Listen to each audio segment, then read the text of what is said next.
ছোটবেলা থেকেই শুরু করতে হচ্ছে। আগে আমার আম্মুর দিক থেকে শুরু করি। যে কারণে আমার আম্মুর পর থেকে আম্মু হচ্ছে একটা নোয়াখালীর একটা সদরের একটা সম্ভ্রান্ত ফ্যামিলির মেয়ে। আমার নানাও হচ্ছে একজন সাংবাদিক ছিল। তো ওই হিসাবে ওনাদের ফ্যামিলির ব্যাকগ্রাউন্ড খুবই ভালো, খুবই ভালো। আমার নানুর বাবা ছিল ইঞ্জিনিয়ার। নানুরা সবাই, কিন্তু আম্মু অত পড়াশোনা করার সুযোগ পায় না। ক্লাস 10 পর্যন্ত পড়াশোনা করে।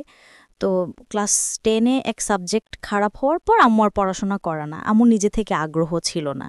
আম্মু কাজের মাধ্যমেই ছিল সবসময়, যে ঘরের কাজ করবে এই। তারপর আম্মুর হচ্ছে 3 বোন 2 ভাই। তা আম্মু পর্যায়ক্রমে আম্মুর বিয়ে হয়। আম্মুর বিয়ে হয় হচ্ছে ফেনীতে। ফেনী জেলার একজন আদম ব্যবসায়ীর কাছে বিয়ে হয়। তা সেটা নানা জানতো না যে আম্মুর মানে যাকে বিয়ে দিচ্ছে, মেয়েকে বিয়ে দিচ্ছে, ছেলে আবার যে আদম ব্যবসা করতো এটা জানে, যে বিজনেস করে, MA পাস ছেলে, কিন্তু উনি জীবিকার তাগিদে আদম ব্যবসা করত। বিদেশের লোক জানে, চিটিংবাজিও ছিল। তো নানু আবার এটা পছন্দ করতো না, কারণ নানা হচ্ছে অনেস্ট লোক, তারপর আবার হচ্ছে মিডিয়ায় কাজ করে, নানা এটা কোনোভাবেই নিতে পারতো না। তারপরও মেয়ে বিয়ে দেওয়ার পরেও আম্মুদের ঘর হচ্ছে কি আম্মুর সংসারের, মানে আম্মু হচ্ছে সদরের নোয়াখালীর, আর আম্মুর বিয়ে হয় হচ্ছে ফেনীতে, মোটামুটি অনেকটা দূর অন্য একটা জেলার। তো ওইখানে বিয়ে হওয়ার পরে আম্মুর বিয়ে হওয়ার 13 বছর কেটে যায়, কোনো সন্তান হয় না। মোটামুটি এদিক থেকে কিন্তু আম্মু খুব একটা অশান্তিতে ছিল। মানে শ্বশুর বাড়ি থেকেও অনেক কথা শুনতো, আবার এখানে বাড়িতে আসলে অনেক কথা শুনতো যে কেন ছেলেমেয়ে হয় না। তারপর হচ্ছে এখানে আব্বুর দিক থেকে আম্মু কিন্তু হ্যাপি না। আব্বু আদম ব্যবসা করে, 6 মাস থাকে পালানো, 6 মাস থেকে বাড়িতে। কিন্তু আব্বুর একটাই কি, ওনাদের আব্বুদের ফ্যামিলি আবার পুরোটাই শিক্ষিত। আব্বু আবার আমাদের ওখানে ফেনী জেলায় সেক্টর কমান্ডার ছিল, মুক্তিযোদ্ধা। তো মুক্তিযুদ্ধের সেক্টর কমান্ডার থাকা অবস্থায় উনি, তারপরেও ওই সময় আর ওই যে মুক্তিযুদ্ধ অতটা মূল্যায়ন করা ছিল না, উনি আর ওনার জীবিকাও ছিল না, তো উনি আদম ব্যবসা করত। তারপর আম্মু অতটা খরচ বিয়ার করতো না। অনেক ফ্যামিলিতেই শ্বশুর বাড়িতে যে আমার দাদি করতো, কোনো রকম মানে খাওয়া দাওয়া চলতো আর কি। আম্মু কোনোভাবেই করতো যে ফ্যামিলি থেকে আসছে ওই ফ্যামিলির ভাবে। তারপর আম্মু কিন্তু হ্যাপি ছিল, এটা কি দাদু আদর করতো। তো আম্মুর যখন 13 বছর পর্যন্ত কোনো ছেলে সন্তান হয় না, আব্বু কি করলো, কথা থেকে একটা মেয়ে এনে দিল 7 মাস বয়সের, ছোট্ট একটা 7 মাস বয়সের মেয়ে। আম্মু জানে না যে কোত্থেকে এনে দিছে, কিন্তু আম্মু খুবই এক্সাইটেড, কারণ আম্মু হচ্ছে বড় খালা, মেজো খালা, বড় মামি, ওদের যত ছেলে মেয়ে হয়েছে সবগুলো ছেলে মেয়ে কিন্তু আম্মু মানুষ করছে।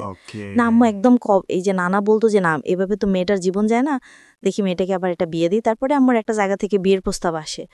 তারপর আম্মু বলে যে কিনা আমি করব না বিয়ে।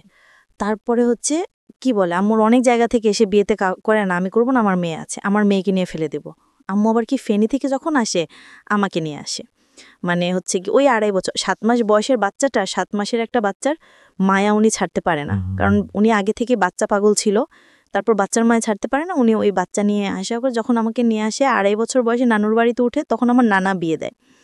বিয়ে দেওয়ার চেষ্টা করে নানা, আম্মু বিয়ে করতে চায় না। তারপর এক পর্যায়ে একটা ফ্যামিলি আসে, ওইখানে হচ্ছে ওনার হচ্ছে 5টা ছেলে মেয়ে।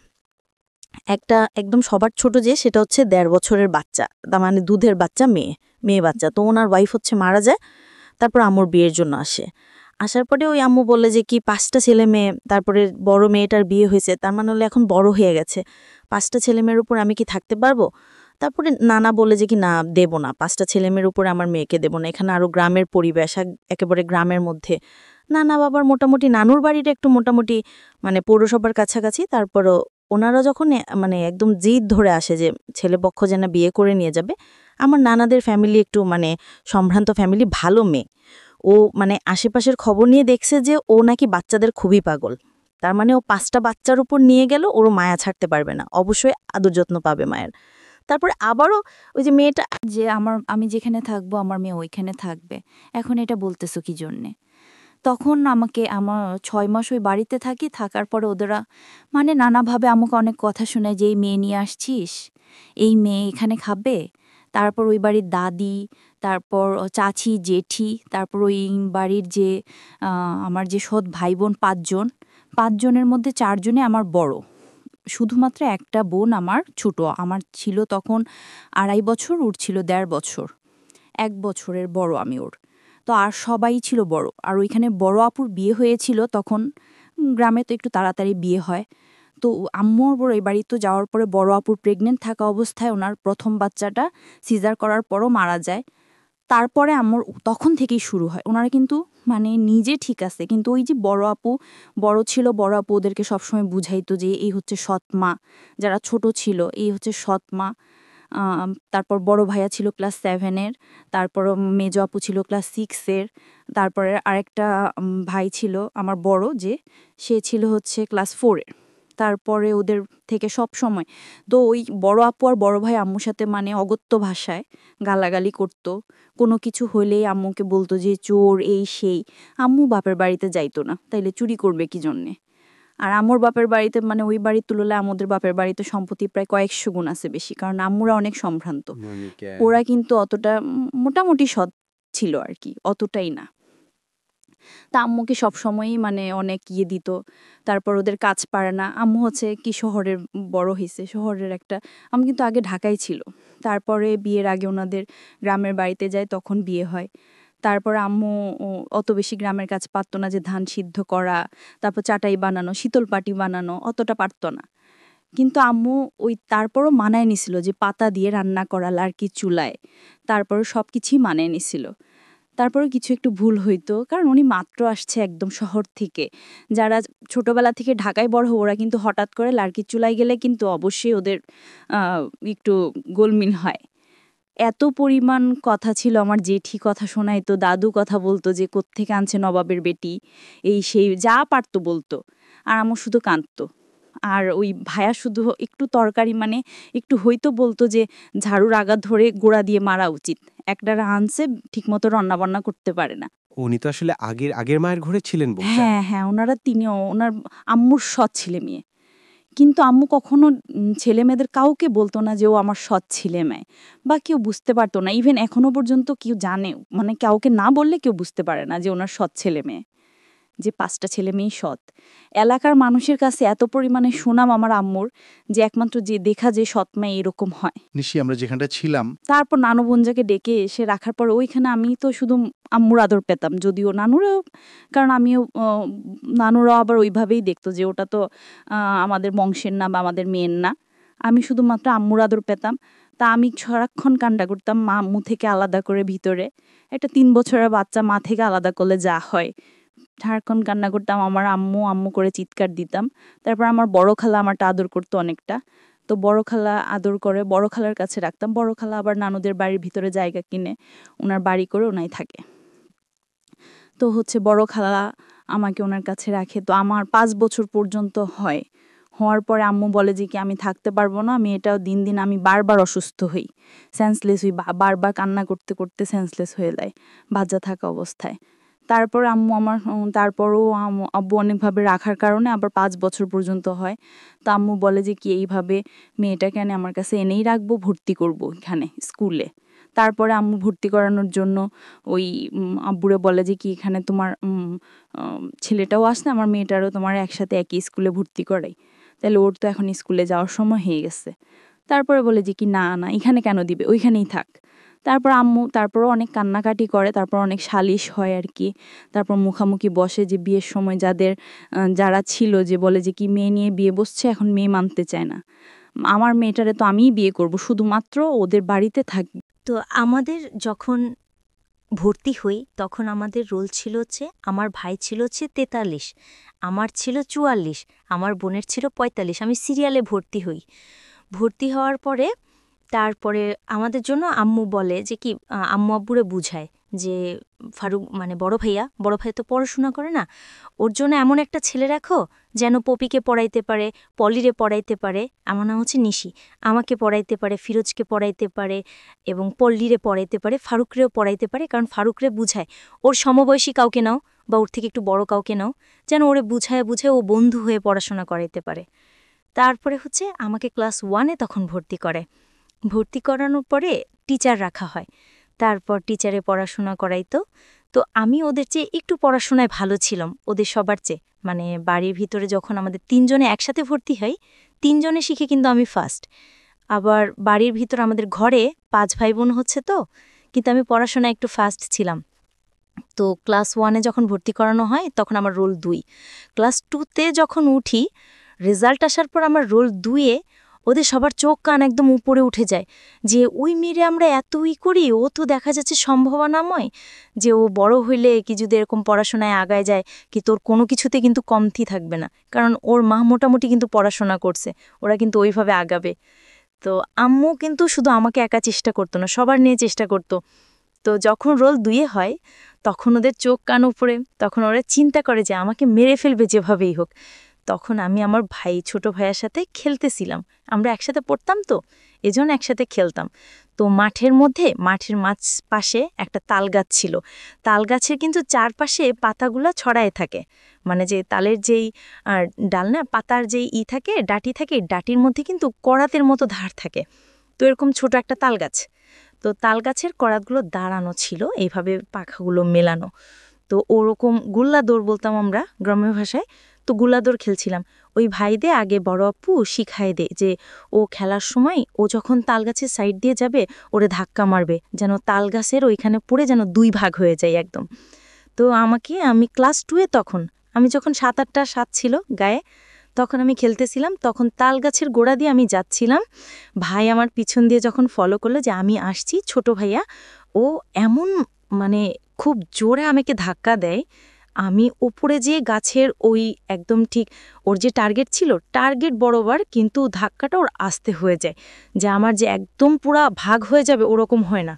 হয় কি, আমার একদম ছাকনার নিচ দিয়ে 7-8 ইঞ্চির মতো কাটা যায়, অনেক বড়, মানে হচ্ছে এক সাইডে পুরা অনেকটা ভাগ হয়ে যায়। আর একটু যদি প্রেশার কি করতো, আমার কিন্তু মেরুদণ্ড পর্যন্ত পৌঁছায় যেত।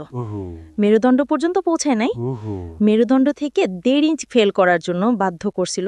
উনি আমার বাড়িটারই আগুন দিবে, এসবের জন্য আমি বাধ্য। ঘটনাটা এটা ক্লাস 4-এ, আমি 5-এ উঠবো, আমার ফাইনালি ফেল করায়। তারপরে আম্মু বলে যে কি আমি খাতা দেখব। তখন আম্মু অনেক ধৈর্য ধরে পড়ে, তারপরে উনি বুঝতে পারে যে আম্মু হাল ছাড়ার মেয়ে না। আবার আম্মুর কনফিডেন্স ছিল আমি আমার মেয়েকে পড়াই, ও ফেল করতে পারে না।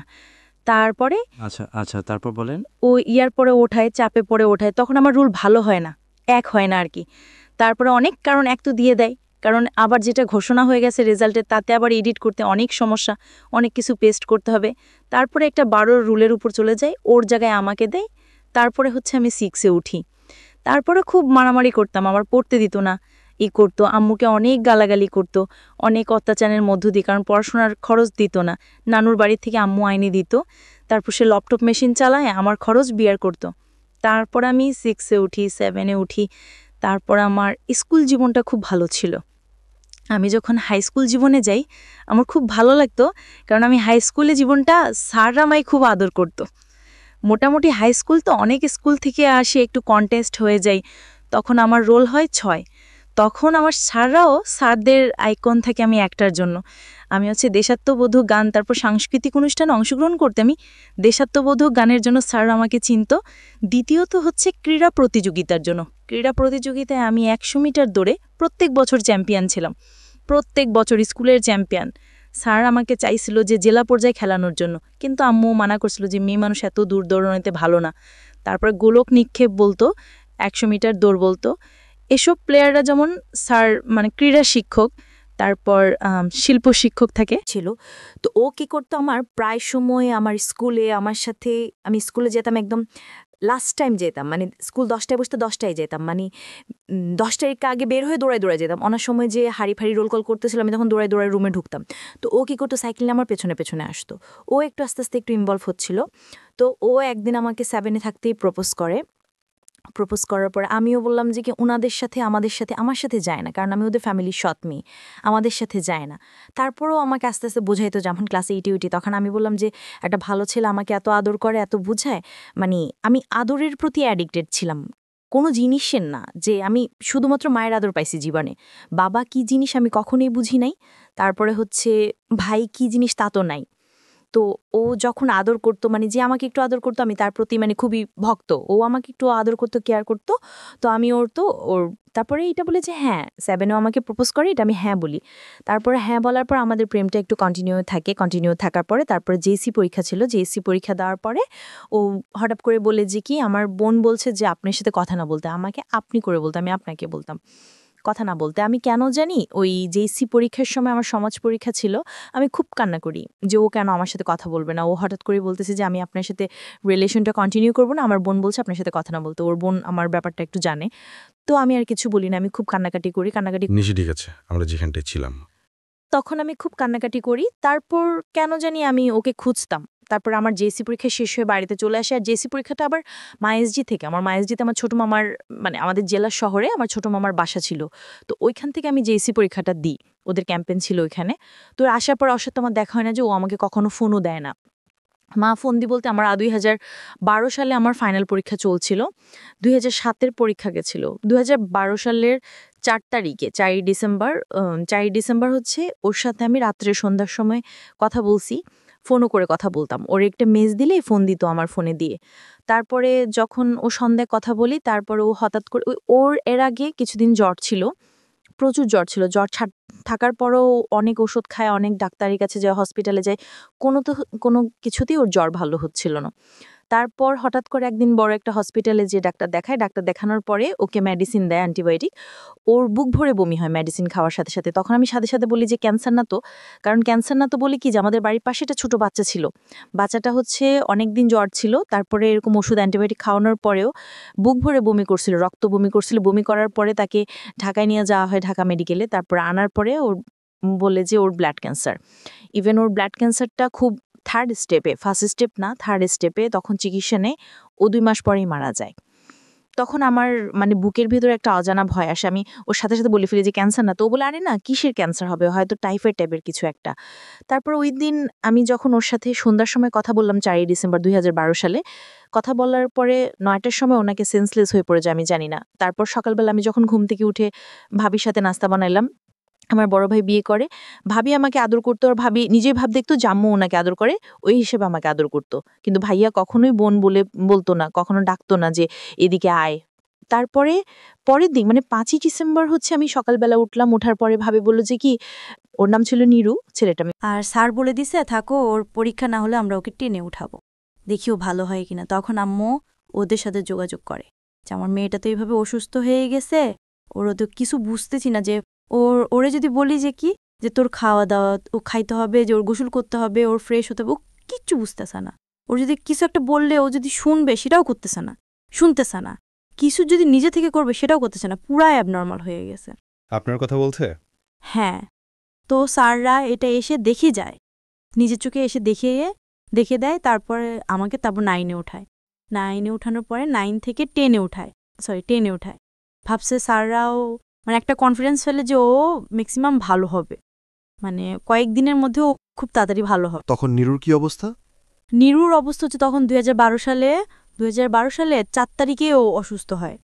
তারপরে 8 তারিখে ওর অনেক রিপোর্ট করানোর পরে, ঢাকার প্রত্যেকটা ডাক্তার অনেক রিপোর্ট করানোর পরে ওর কোনো রোগ ধরতে পারতেছিল না। তখন হচ্ছে ক্যান্সার নির্ণয় করার জন্য হচ্ছে মেরুদণ্ড থেকে, হাড় থেকে অস্থিমজ্জার যে রস, ওই রসটা নিয়ে ওরা ইন্ডিয়াতে পাঠায়, ঢাকা মেডিকেল থেকে। ইন্ডিয়াতে পাঠানোর পরে তারপর ওরা ইন্ডিয়া থেকে 2012 সালে 12-12-12-তে বলে যে ওর ব্লাড ক্যান্সার, কিন্তু ফার্স্ট স্টেজে আছে। First stage? হ্যাঁ, ওকে। কিন্তু ওর অবস্থা খুবই খারাপ। ওর মানে এটা জানার পরেই কি আপনার এই অবস্থা, নাকি আপনার অবস্থা আপনার মতো করেই খারাপ হয়েছে? আমার অবস্থা তখন থেকে খারাপ যে আমি তো আমার মনে কেন জানি বলছিল যে ওর ক্যান্সার, কারণ যখন ও অ্যান্টিবায়োটিক খাইছিল, আরও আগে 1 সপ্তাহ আগে যখন ও অ্যান্টিবায়োটিক খাইছিল, আমি তখন মুখ দিয়ে ফুট করে বলে ফেললাম যে ব্লাড ক্যান্সার না তো, বলেই ফেলছিলাম যে ব্লাড ক্যান্সার না তো।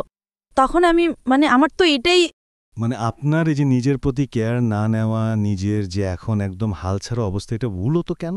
এটার কারণটা কি? এটার মূলত কারণটা হচ্ছে ও যখন নিরুর এই অবস্থা জেনেই তো। হ্যাঁ, আমি মানে কনফার্ম ছিলাম যে ওর ব্লাড ক্যান্সার, আর ভাবতাম যে ওই সুপার মতো মারা যাবে, ক্যান্সার হয়ে মারা যাবে। নিরুকে নিয়ে ভাবতে ভাবতেই আপনার মূলত এই অবস্থা। হ্যাঁ, আমি ও যে স্বপ্ন দেখতাম আর চিল্লাচিল্লি কান্না করতাম, হঠাৎ করে মুততাম। তারপরে অ্যাবনর্মাল হওয়ার পরে আম্মু অনেক স্যারের রিকোয়েস্ট করে আমাকে ক্লাস 10-এ উঠায়। আর এখানে 12 তারিখে ঢাকা থেকে আমি ভাবি ফোন দেয়, যে আমার আম্মুর কাছে ফোন দেয় যে নিরুর কি অবস্থা, কারণ রিলেটিভস ছিল অবশ্যই খবর দেওয়ার। পুরো এলাকার মানুষ ওর জন্য খুব কান্নাকাটি করতো, কারণ ও খুব ভালো ছিল, কারোর সাথে খারাপ ব্যবহার করতো না, খুব ভালো পড়তো, নামাজ পড়তো খুব। আমার ভাইটা, সবাই ওর বন্ধুরা ওদের এলাকায় অনেকেই ছিল, ওরা সবাই যায় ওরে দেখার জন্য, ঢাকায় আসে নওগাঁ থেকে। ওরা ছোট ছোট ছিল কিন্তু সবাই একসাথে, আমি দেখতেছি, আমি তো বুঝতাম না, মানে তারপরও আমাকে আস্তে আস্তে ওর সাথে চলে চলে তারপর ডাক্তার যখন আমার আম্মু যখন ডাক্তার দেখায় তখন বলল যে কি ওর সাথে কথা বলতে দিয়ে না ওরা, কারণ ওর নিরুর কারণেই অবস্থা, ও কি নিরুর সাথে ও যত নিরুকে দেখবে, নিরুর কাছেই থাকবে, ও ততটা স্বাভাবিক হবে ইনশাল্লাহ। তখন আমি ওর নিরুকে দেখার পর আস্তে আস্তে স্বাভাবিক হই। ও আসার প্রথম অবস্থা স্বাভাবিক হয় না, 2-3 বার আসার পর আস্তে আস্তে স্বাভাবিক হয়ে তারপর আবার স্কুলে যায়।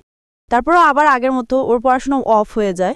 ও তখন ক্লাস 10-এ পরীক্ষা দেওয়ার কথা ছিল যখন ও অসুস্থ হয়, ওর পড়াশোনা অফ হয়ে যায়। তো আমি আবার স্বাভাবিক হওয়ার চেষ্টা, আবার স্বাভাবিক হই, তারপর স্কুলে যাওয়া শুরু করি। তারপর ও স্কুলে আবার আগের মতো সাইকেল নিয়ে দৌড়াদৌড়িয়ে যেত, ওর সাইকেল চালানো নিষেধ ছিল, তারপরও সাইকেল নিয়ে যেত। অনেক সময় ওর কিন্তু প্রায় সময় জ্বর ছিল, জ্বর থাকতো, যে ক্যান্সার রুগীদের সবসময় জ্বর থাকে, মানে ওদের গা গরম থাকে, আর ওদের জ্বর হলে ব্লাড হিমোগ্লোবিন কমতে থাকে। তখন ও তারপর যাইতো জ্বর টর নিয়ে আমার সাথে স্কুলে যেত, আমার সাথে স্কুলে ধরতো, ও আর স্কুলে যাইতো না। তারপর আমি ওরে দেখার, কোন ক্লাসে পড়তো তখন? ও এসএসসি দেওয়ার কথা ছিল যখন ও অসুস্থ। ওকে আর আমি তখন ক্লাস 10-এ উঠতেছি, ওকে ফাইনাল পরীক্ষা 9-এর ফাইনাল পরীক্ষা করে তারপর 10-এ উঠে যায়, আমার পরীক্ষা ছাড়াই 10-এ উঠায় স্যাররা। তারপর ওঠার পর আবার একটা ক্লাস 10-এ উঠে একটু স্বাভাবিক হই, তারপর স্কুলে ক্লাস করে, স্যাররা খুব আদর করতো আমাকে।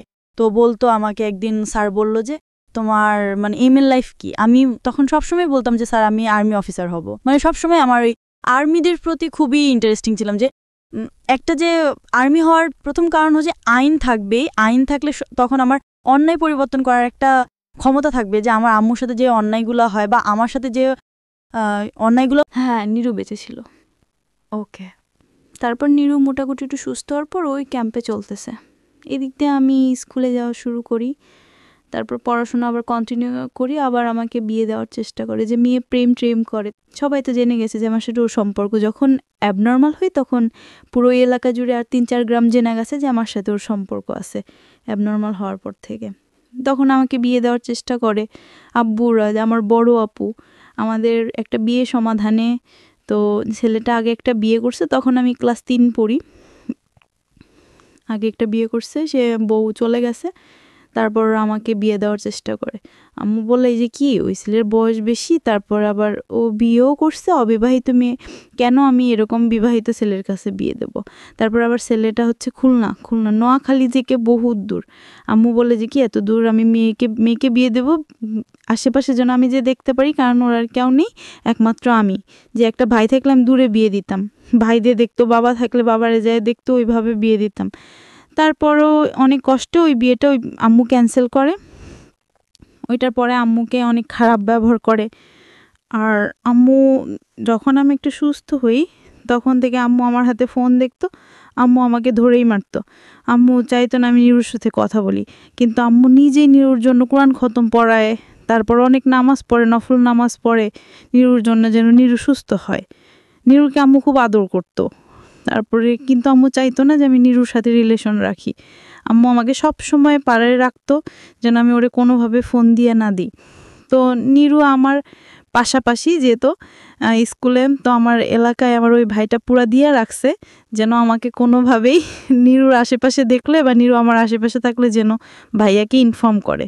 আর ভাইয়া ওর এলাকায় যে একটু রাজনীতিতে প্রভাবশালী ছিল, তো আশেপাশে দিয়ে মানে আমি রাস্তা দিয়ে গেলে যদি কি কোনোভাবে দেখতো নিরু, আমার পাশে এসে বাড়িতে খবর চলে যেত। তারপর আম্মুকে বকা হইতো, আম্মু আমাকে যখন যেটা পাইতে হাতে, অনেক সময় ধরা যাচ্ছে প্লেট আছে, প্লেট নিয়ে মারতো, অনেক সময় হাত পাখা ছিল, হাত পাখা দিয়ে মারতো, অনেক সময় সুপারি ঘাটের লোহার যে ছোত্রা ওটা দিয়ে মারতো, মানে যখন যেটা হাতে থাকতো ওইটা দিয়ে মারতো। তারপর মানে কোনোভাবে চাইতো না যে নিরুষ পায়। তারপর আমি লুকায় ওর সাথে কথা বলতাম। বিদেশ থেকে আব্বু ফোন দিয়ে আম্মুকে খুব গালাগালি করে, তোর মেয়ে মানুষের মধ্যে পেয়েছে, অনেক গালাগালি করে। তো বলে যে কি বিয়ে দিয়ে দেবো আর পড়াশোনা করাইও না। তারপরে আমি ছিলাম 3য়। তারপরে আমার খারাপ লাগে যে আম্মু খুশি, অনেকে খুশি, আমার ভাইয়া চাচো তো, কিন্তু ভালো রেজাল্ট করনো 3.23 পয়েন্ট, এত ভালো রেজাল্টের পরও ভাইয়া একটু মোটামুটি ভালো গ্রামের জন্য ভাইয়া একটু বললো না যে ভালো করছি, সামনে আরও ভালো করি। তারপরেও আবার বিয়ের জন্য চাপ দেয়।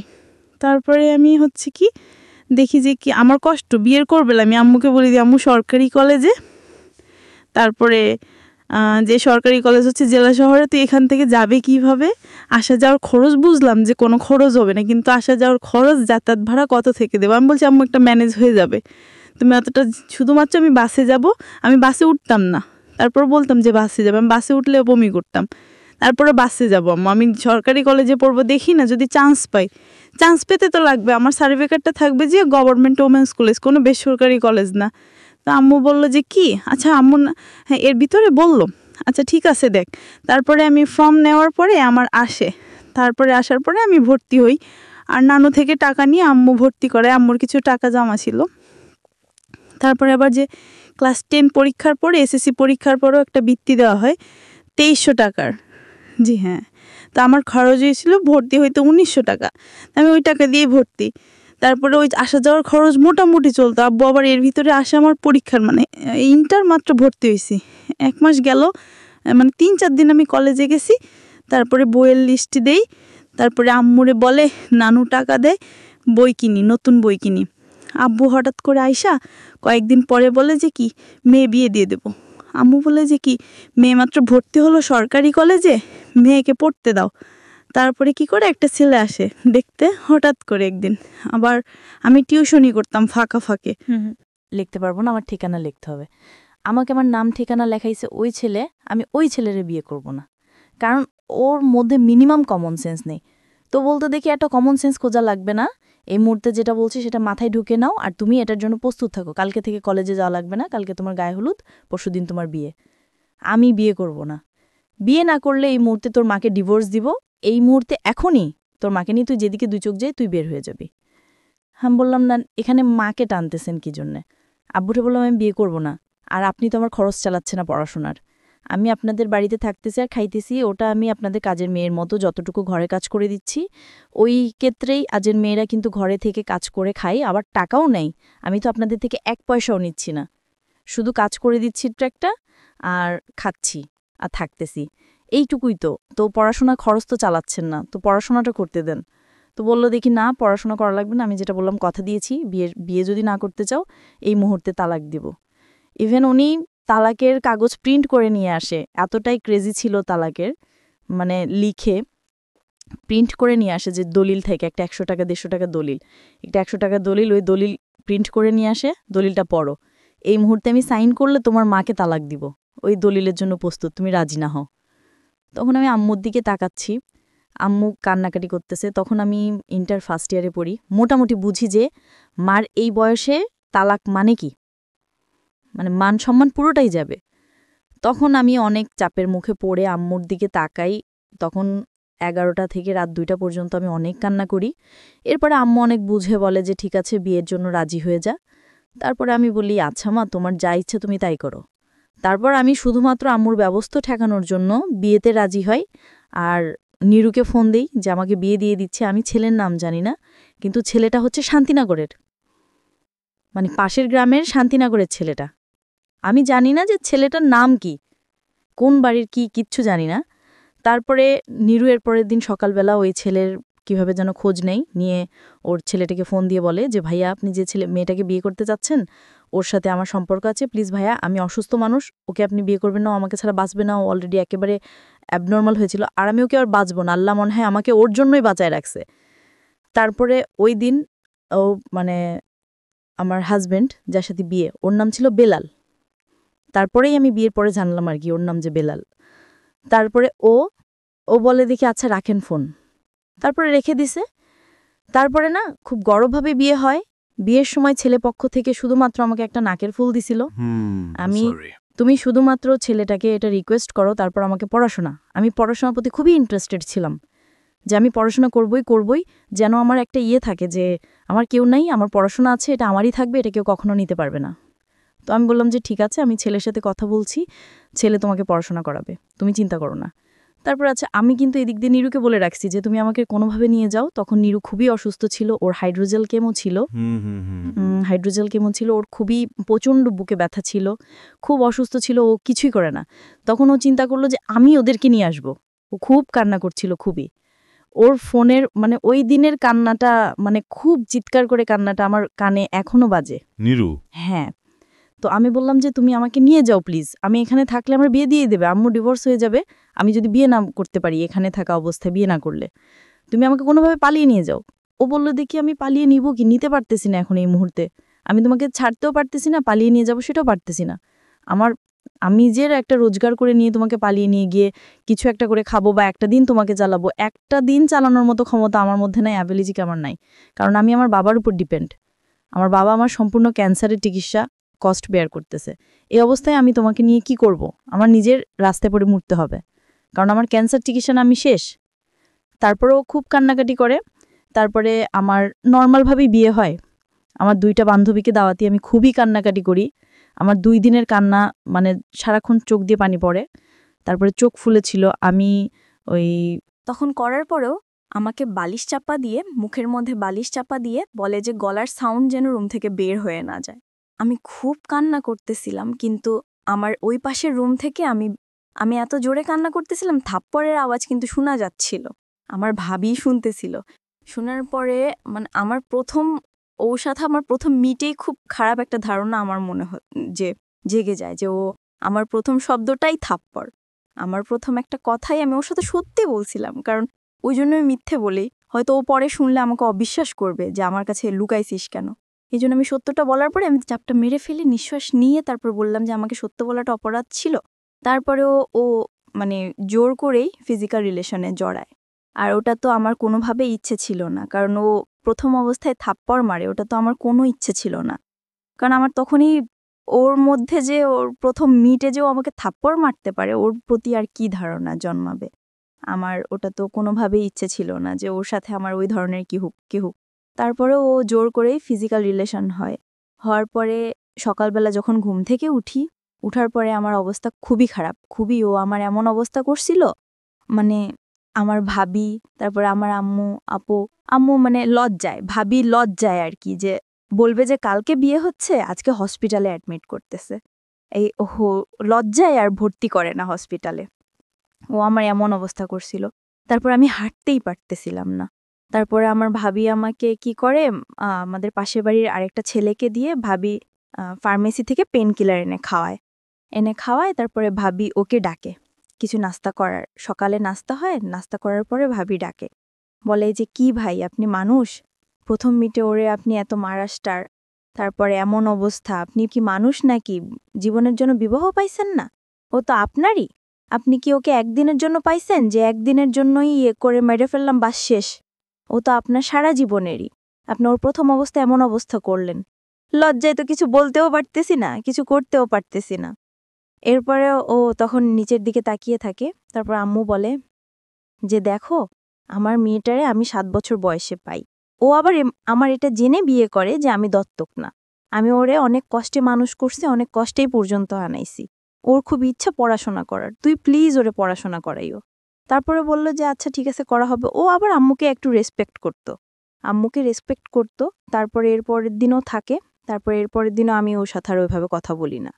তারপরেও ও বলে যে কি কালকে রাত্রের জন্য সরি। তা আমি বললাম যে এটা কোনো মানুষের আচরণ? আপনি আমাকে নর্মালি জিজ্ঞেস করতে পারতেন, আপনি আমাকে মেরে কি মজা পাইছেন বলেন তো? আমাকে এতগুলা থাপ্পড় মেরে কি মজা পাইছেন বলেন তো? তো বলে যে কিছু সব সময় যতদিন ছিলাম আমি, আমার সংসার জীবন ছিল অনলি 6 মাসের। তো যখন আমি ওদের বাড়িতে যাই তখন এত পরিমাণ কাজ আমার উপর চাপায়ে দিছে, এত পরিমাণে। আমি জীবনে এত কাজ করছি, এত কাজ, একা একটা সংসার সামলানো। তারপর বড় দাদার হচ্ছে 5টা ছেলে মেয়ে, ছোট দাদার হচ্ছে 3টা ছেলে মেয়ে, 8টা ছেলে মেয়ে।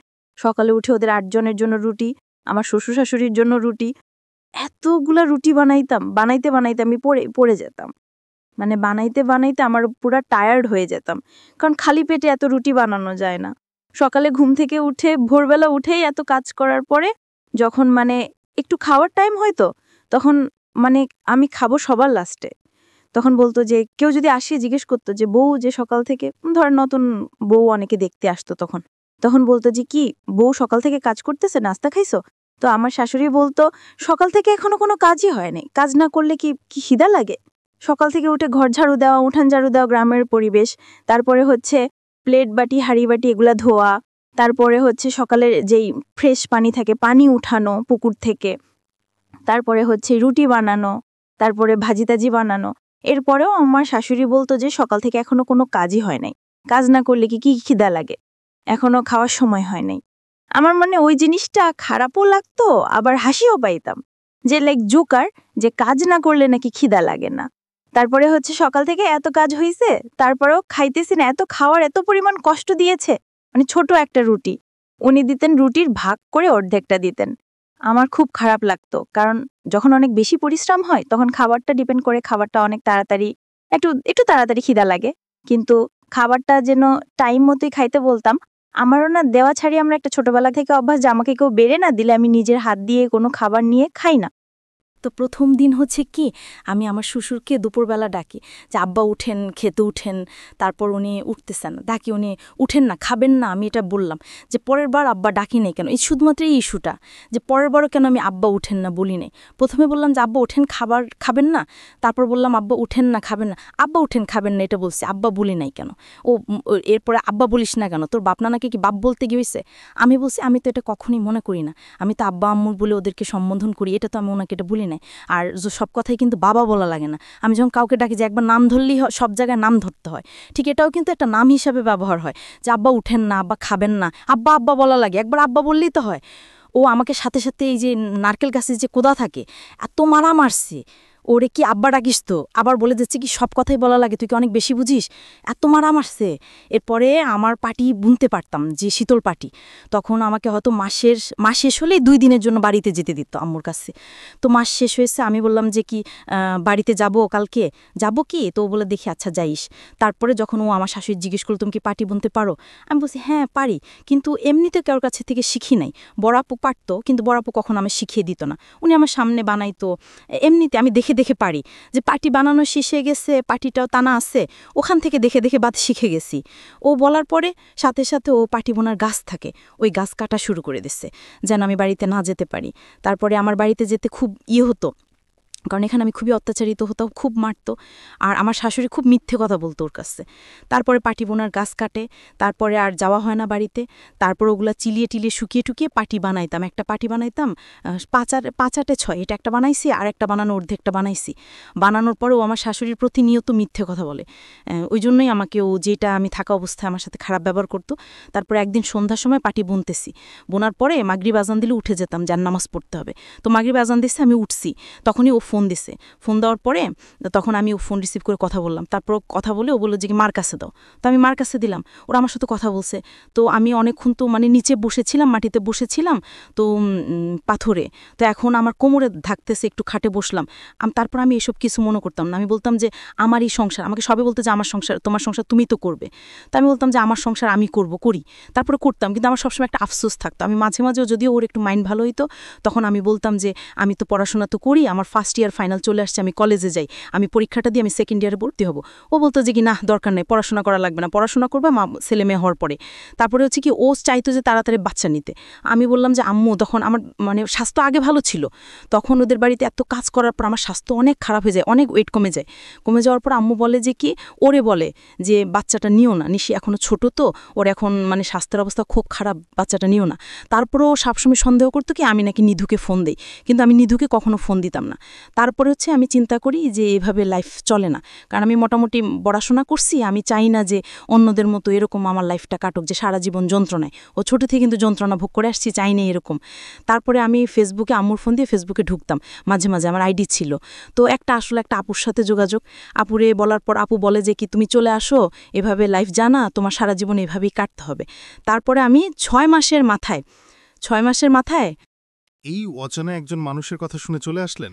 হ্যাঁ, তো আপুকে আমি প্রায় সময় বাড়িতে গেলে নক করতাম যে আপু এমন এমন এইভাবে চলতেছি, এই মাসে এরকম এরকম হয়েছে, এরকম। ও আমাকে একটুই বসিনি, এত মারাতো। তো আর হচ্ছে আবার ফোন করে বসছে। প্রিয় শ্রোতা, এতক্ষণ নিশির গল্প শুনছিলেন। প্রিয় শ্রোতা, আপনি আপনার গল্প বলতে পারেন আমাদের অনুষ্ঠানে। আপনি আপনার গল্প বলতে কল করুন স্ক্রিনে থাকা নম্বরে, অথবা মেল করুন আমাদের ঠিকানায়। প্রিয় শ্রোতা, আপনারা আমাদের অনুষ্ঠানটি দেখছেন নিজুম ক্রিয়েটিভার্স স্টুডিও লিমিটেডের সামাজিক যোগাযোগ মাধ্যম ইউটিউব ও ফেসবুকে। প্রিয় শ্রোতা, এতক্ষণ আমাদের সাথে থাকার জন্য ধন্যবাদ জানিয়ে আজকের মতো এখানে বিদায় নিচ্ছি আমি এম এ নাইম। দেখা হবে অন্য কোনো এক আমার গল্পে। খোদা হাফেজ।